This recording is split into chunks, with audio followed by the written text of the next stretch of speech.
What's up, guys? Back. Good question this week. This question comes from Jenna. It's about post-workout nutrition.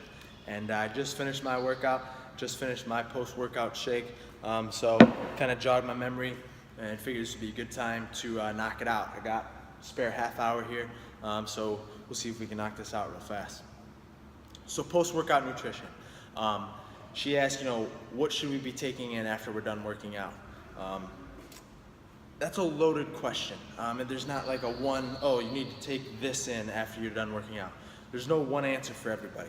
It's all dependent not only on the training session, but also on the individual as well. So you're always kind of aiming at a moving target.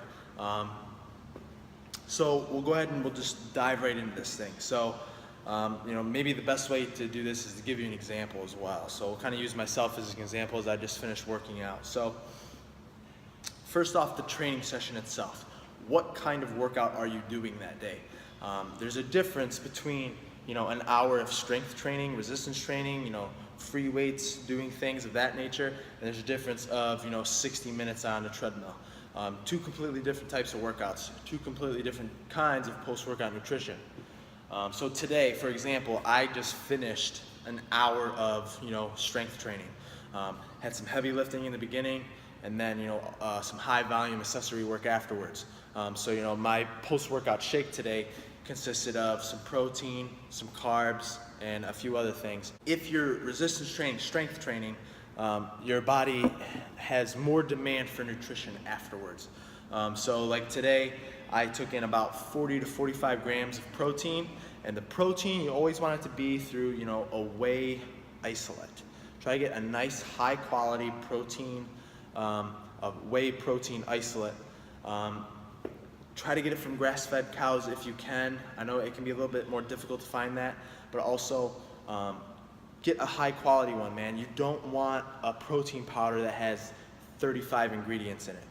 You don't want any more than 8 to 9 maybe tops.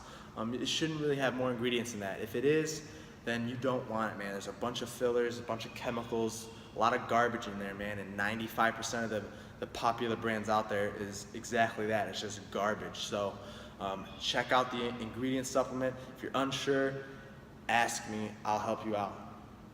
So today, 40 to 45 grams of my whey isolate, and then I took in about 60 to 65 grams of dextrose. And dextrose is basically just cornstarch, it's sugar.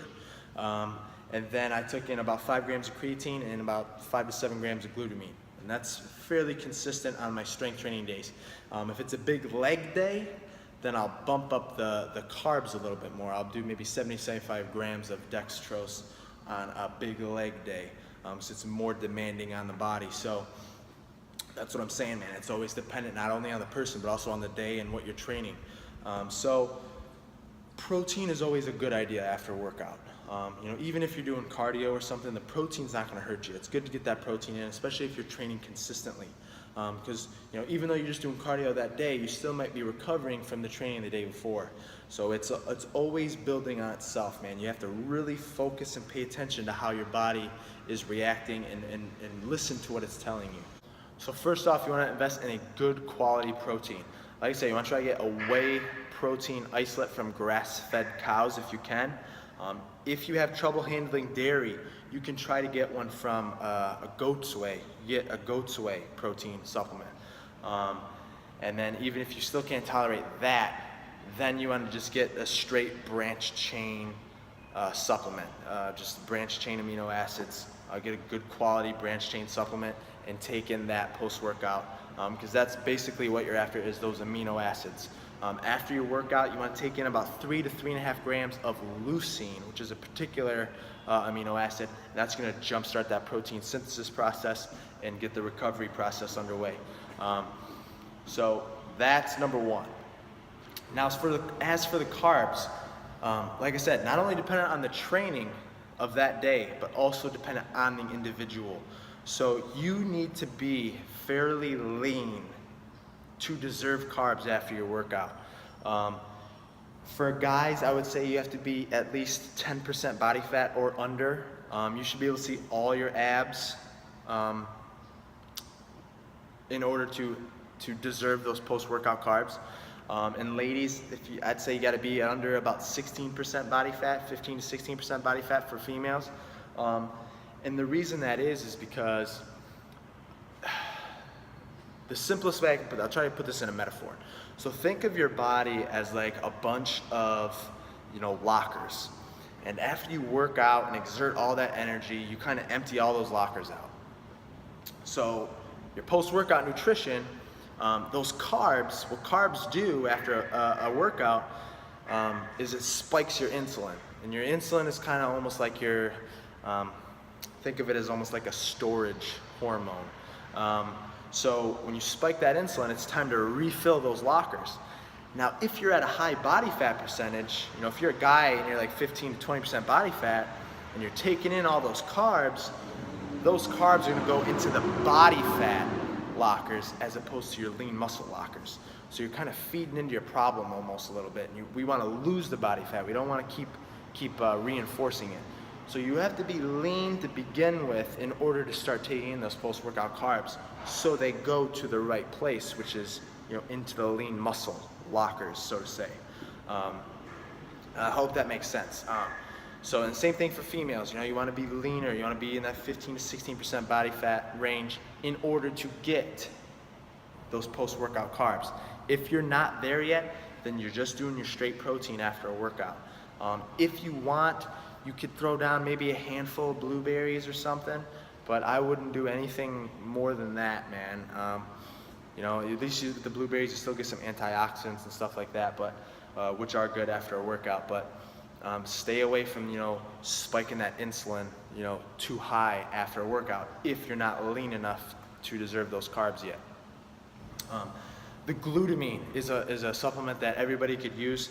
Glutamine, it's just an amino acid. It's been shown to not only help with recovery, which is important after a training session, but also it's good for your gut health. It's good for the gut lining, which is super important, and it's also been shown to kind of help with sleep as well. So that's to me is just a general health supplement that everybody could take, male, female, regardless. It's just a good supplement to have. And then lastly, the creatine that I take, that's a little bit more individualized to the goal.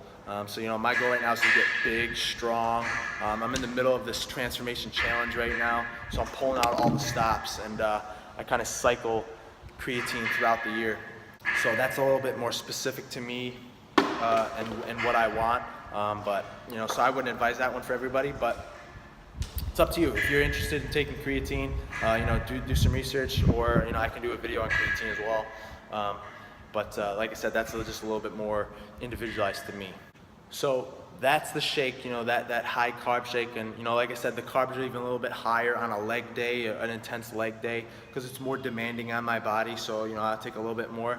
And that's for a high resistance strength training day. Now, if it's a day where I'm just doing cardio, then I'm not going to take in those carbs, or I won't take in as much. It all depends.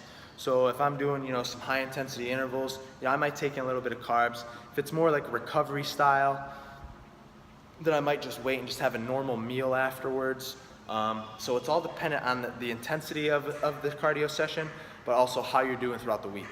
So if I go to do a high intensity session and I'm sluggish, I'm not keeping the intensities I want, I feel really weak and run down, then maybe I will do a little bit more carbs, because I'm probably underfed, a little bit under-recovered, so I'll need a little bit more calories to kind of help boost my recovery process. If I'm feeling good, I'm hitting my intensities, I'm feeling strong, then maybe I don't do any carbs, and I'll just wait till my next meal, and maybe I'll just pound some protein, or just taking a normal meal afterwards. But if I am going to take the starchy carbs in after like a cardio session, I won't do the dextrose, like just the straight cornstarch.